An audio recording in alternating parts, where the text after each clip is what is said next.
গল্পের নাম তপস্বী বাবা। এক রানীর একজন বিশ্বস্ত দাসী ছিল। সে প্রতিদিন রানীর বিছানা সুন্দরভাবে সাজিয়ে দিত, পরিপাটি করে গোছাতো এবং সুগন্ধি ছিটিয়ে দিত। একদিন দাসীর মনে হলো, এই বিছানায় রানী কত আরাম পান, একবার আমিও যদি একটু শুয়ে দেখি কেমন লাগে। সে ছিল খুবই ক্লান্ত। ঠান্ডা ঘরের বাতাসে সে শুয়ে পড়তে গাঢ় ঘুমে তলিয়ে গেল। এমন সময় হঠাৎ রানী সেখানে এসে পড়লেন। দাসীকে নিজের বিছানায় ঘুমাতে দেখে রানী প্রচণ্ড রেগে গেলেন।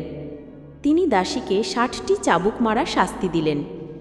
দাসী চাবুকের ব্যথায় ছটফট করতে লাগল, কাঁদতে লাগল, মাফ চাইতে লাগল, কিন্তু রানীর মন গলল না। কিছুক্ষণ পর হঠাৎ দাসী কাঁদা বন্ধ করে হাসতে শুরু করল। দাসীর এই আচরণে রানী অবাক হয়ে রেগে জিজ্ঞেস করলেন, তুই হাসছিস কেন? দাসী উত্তর দিল, আমি তো মাত্র কিছু সময় এই বিছানায় ঘুমিয়েছি, আর তাতেই আমার এই শাস্তি। আপনি তো প্রতিদিন এই বিছানায় ঘুমান। ওপরের বিচারক তো আপনাকে হাজার হাজার চাবুক মারবেন। এই ঘটনা কেউ একজন রাজা বাবুকে বলল। এই কথা শুনে তার মন পাল্টে গেল। তিনি সমস্ত ভোগবিলাস ছেড়ে দিয়ে সন্ন্যাস গ্রহণ করলেন। পরবর্তীতে তিনি তপস্বী বাবা নামে পরিচিত হলেন।